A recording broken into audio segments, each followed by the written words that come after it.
1 2 3 गो।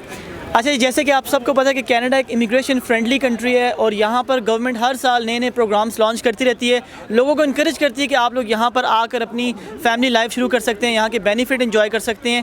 लेकिन जितने यहाँ पर पाथवेज ओपन होते हैं इमिग्रेशन के, उतने ही ज़्यादा स्कैम्स भी हैं मार्केट में, उतने ही ज़्यादा आप कह लें कि फ्रॉड्स भी होते हैं बहुत ज़्यादा। तो इमिग्रेशन और स्कैम से कैसे बचना है हमने, तो यहाँ पर हमारे साथ कैनेडियन लाइसेंस्ड इमिग्रेशन कंसल्टेंट मौजूद हैं, मैडम सिमाब मीर। आज हमने इनसे टाइम लिया और हमें ये बताएंगे कि इमिग्रेशन फ्रॉड और स्कैम क्या है और इससे हम कैसे बच सकते हैं। तो अगर आपने फ्रॉड और स्कैम से बचना और इस बारे में जानना है तो इस वीडियो को एंड तक देखें।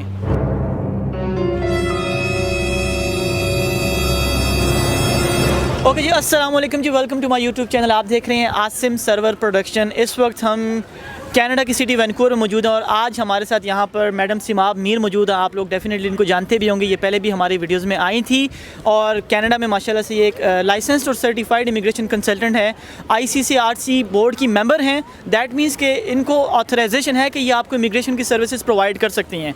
अब हमारा आज इनके साथ हमने इनको इसलिए यहाँ पर बुलाया कि यहाँ पर आप सबको पता है कि मार्केट में इमिग्रेशन के ऊपर बहुत ज़्यादा फ्रॉड चलते हैं, कैनेडियन इमिग्रेशन ख़ास तौर पे, क्योंकि कनाडा आपको पता है कि इस वक्त एक ब्रांड बन चुका है। यहाँ पर कम से कम हर साल में 3 से 3.5 लाख लोग आते हैं फैमिलीज़ के साथ, यहाँ पर मूव होते हैं, यहाँ पर जॉब्स के लिए आते हैं।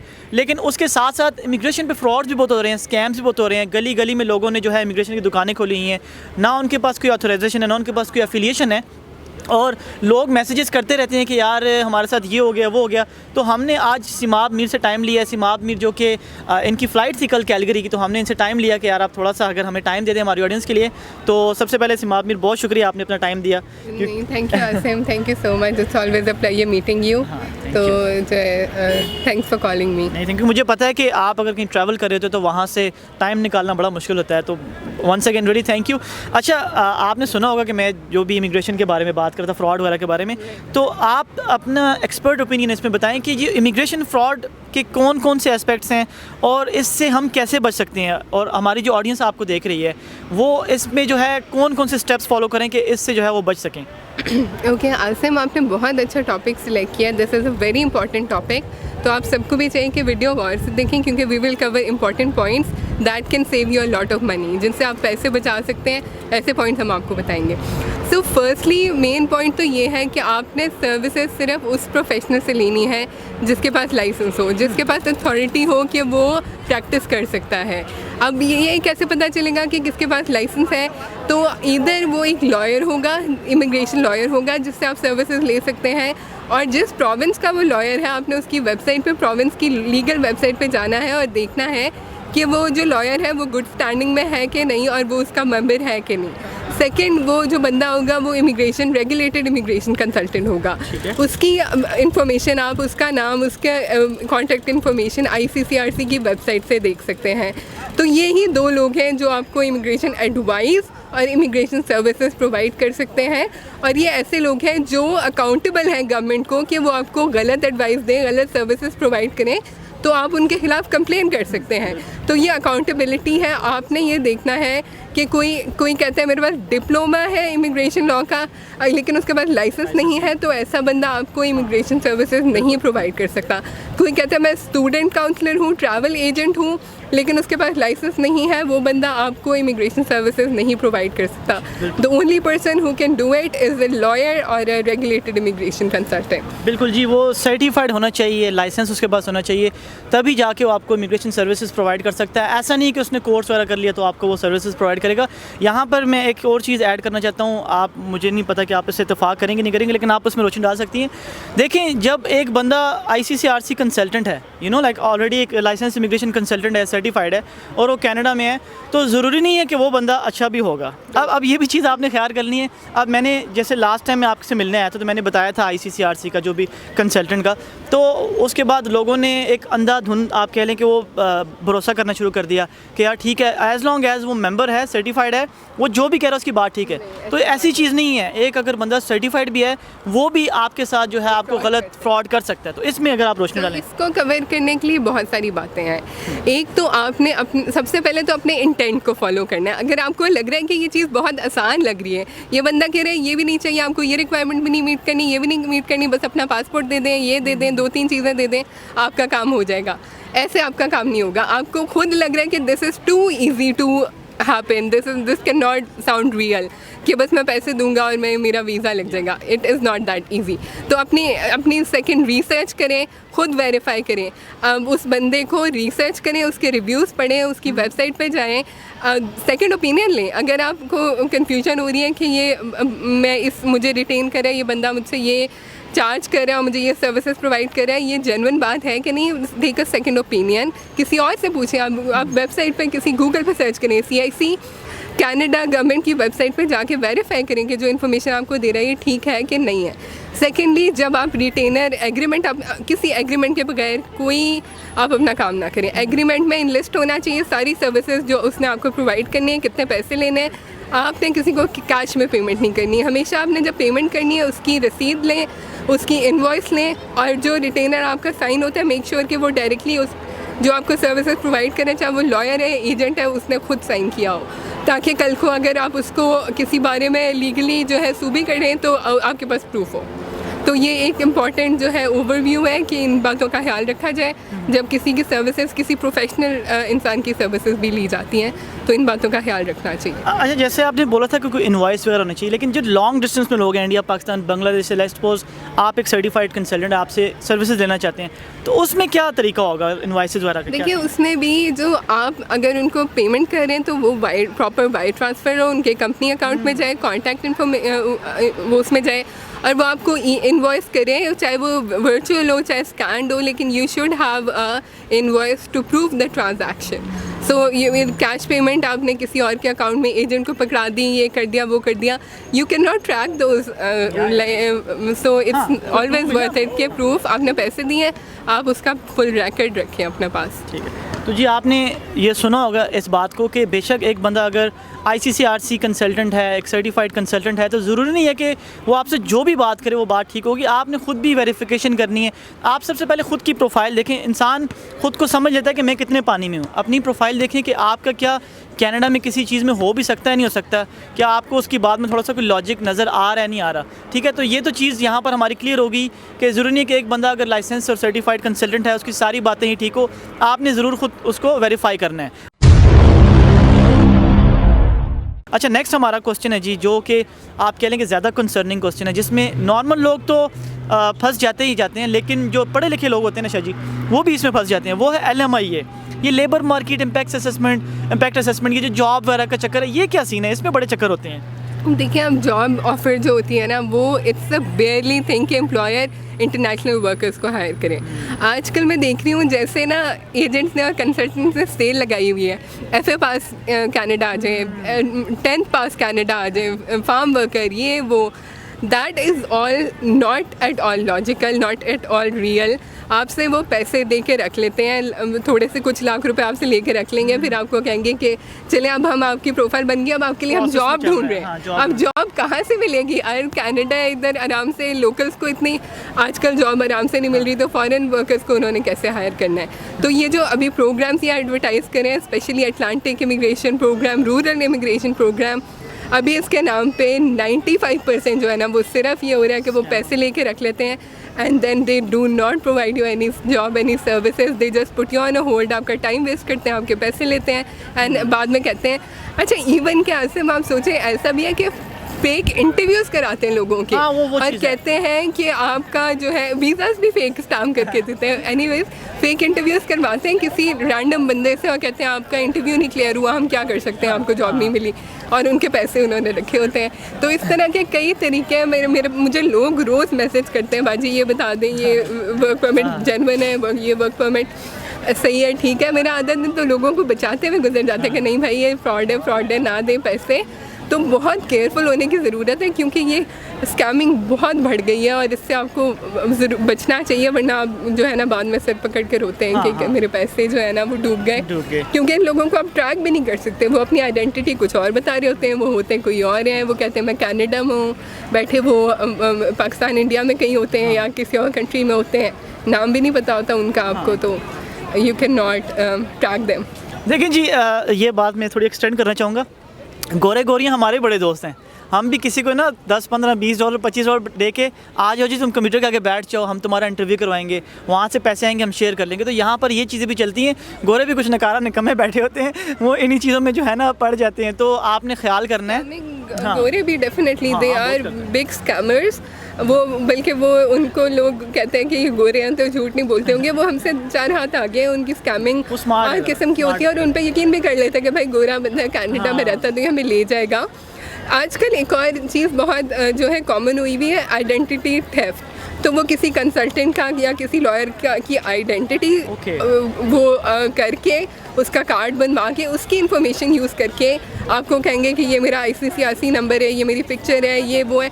जो बंदा आपको बहुत ही यकीन दिलाने की कोशिश करे ना कि मैं जेन्युइन हूँ, तो वो उस पर बिल्कुल यकीन ना करें, क्योंकि आजकल इतना सिस्टम हुआ हुआ है। तो वॉइस ऑन वॉइस आप बात करें, अगर आपको नहीं यकीन आता आप वीडियो कॉल पे बात करें, लेकिन ऐसे जब आपको लगे कि ये बात सही नहीं है तो आपके जो 6 सेंस है ना वो आपको सही गाइड करती हैं और उसको आपको फॉलो करना चाहिए।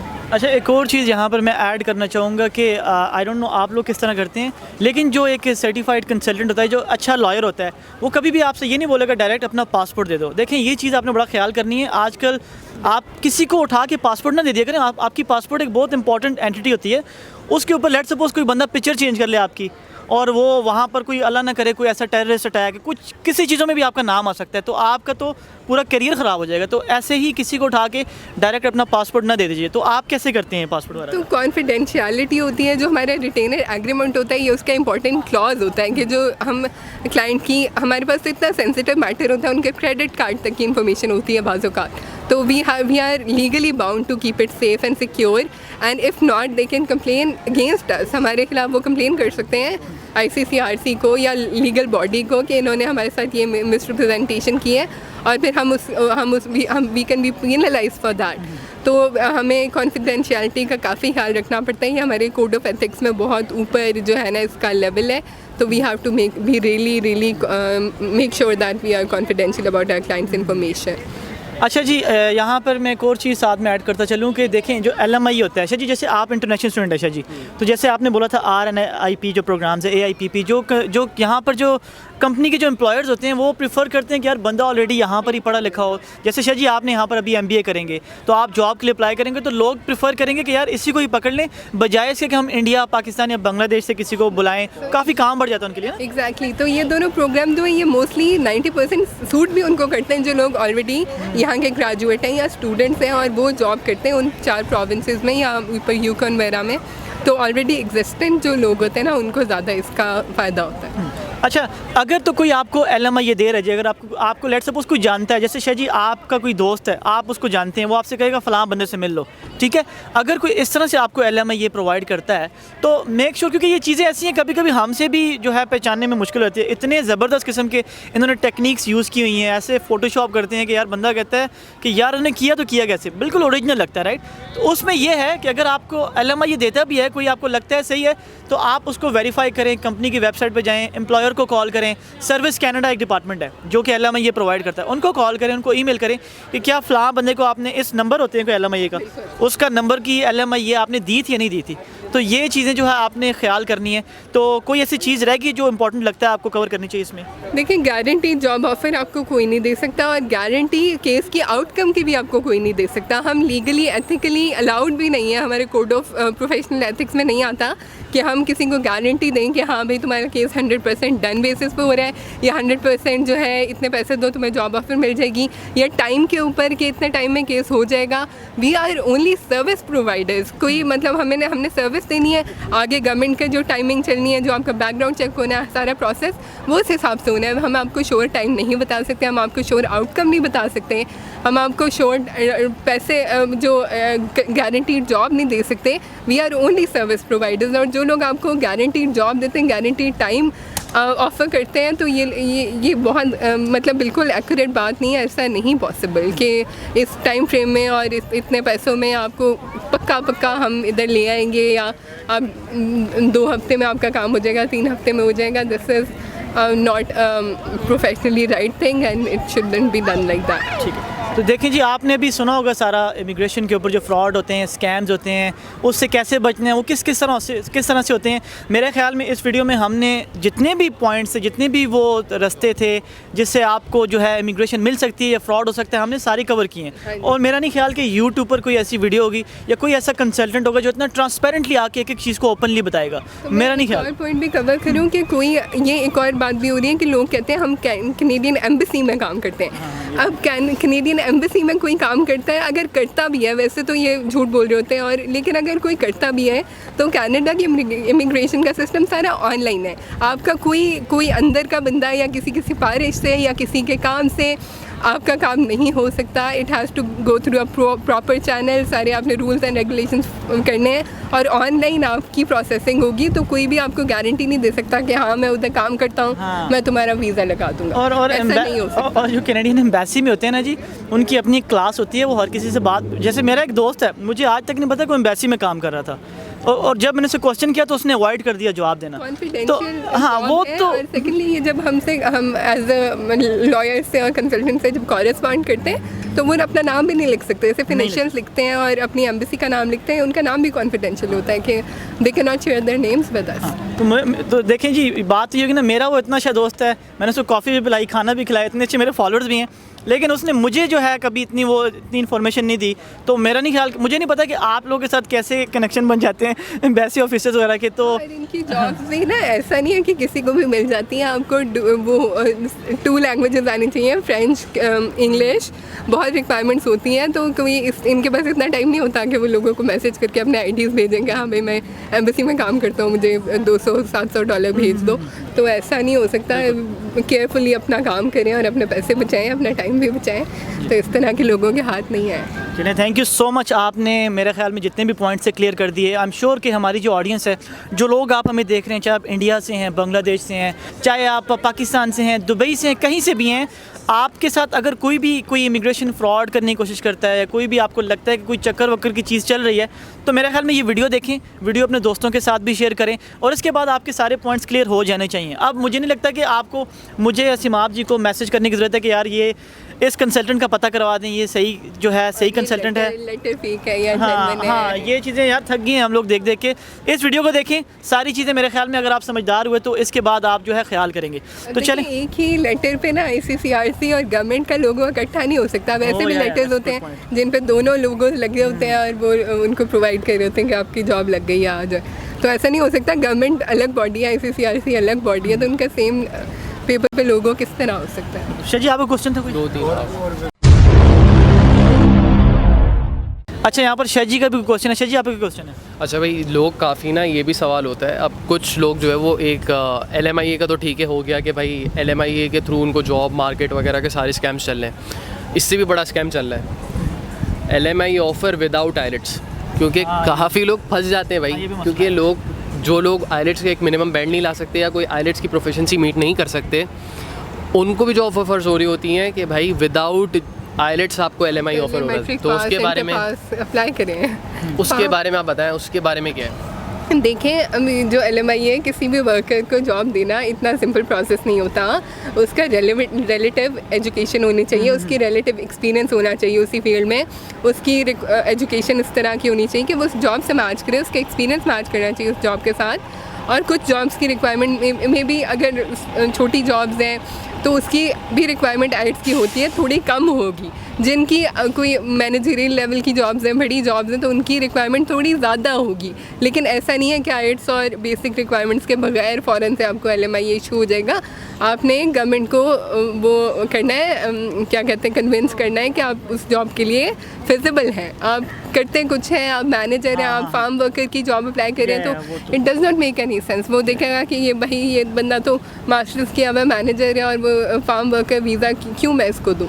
तो इस तरह से आपकी जॉब के मुताबिक जॉब होनी चाहिए जो आप अप्लाई कर रहे हैं। अच्छा देखें, पॉइंट्स तो बहुत ज़्यादा हैं जी, इसमें इतने सारे पॉइंट्स हैं कि अगर हम यहाँ पे बातें करने लगे तो घंटा लग जाए, लेकिन हम लोग कोशिश करें कि इसको प्रिसाइज रखें ताकि वीडियो में आप जो है बोर ना हो, ठीक है। तो फर्दर भी हम इसके ऊपर बनाते रहेंगे टॉपिक्स, लेकिन मेरे ख्याल में जो मोटे मोटे सारे पॉइंट्स हैं वो हमने आपसे डिस्कस कर लिए। अब आपका काम है कि आपने ख़ुद को बचा के रखना है, आपने ये देखना है कि पहले आपकी प्रोफाइल कहाँ पर स्टैंड कर रही है, और अगर आप इंडिया, पाकिस्तान, बांग्लादेश, दुबई कहीं से भी हैं, ये सारे पॉइंट्स आप सब के लिए हैं। आप इन पॉइंट्स को अपने माइंड में रखें और इस वीडियो को आगे दोस्तों के साथ भी शेयर करें और सबको इमिग्रेशन फ्रॉड से बचाएं। तो once again Simab ji, thank you so much, आपने अपना इतना कीमती टाइम हमारे लिए निकाला। आपकी फ़्लाइट भी थी कल कैलगरी से, कैलगरी आपने जाना था। No problem, no problem. अगर हमारी वजह से किसी की हेल्प होती है, कोई बच जाता है, तो ये एक सदका है, ये भी एक सदका है कि हम किसी की मदद कर लें इस तरह से। तो most welcome, it's always nice coming talking to you. चलें, थैंक यू सो मच जी। चलें जी, ये थी हमारी जी इमिग्रेशन फ्रॉड के ऊपर वीडियो। आपसे मिलते हैं अपनी अगली वीडियो में। अपना और अपनी पूरी फैमिली का बहुत बहुत ख्याल रखिएगा। अस्सलाम वालेकुम, पाकिस्तान जिंदाबाद।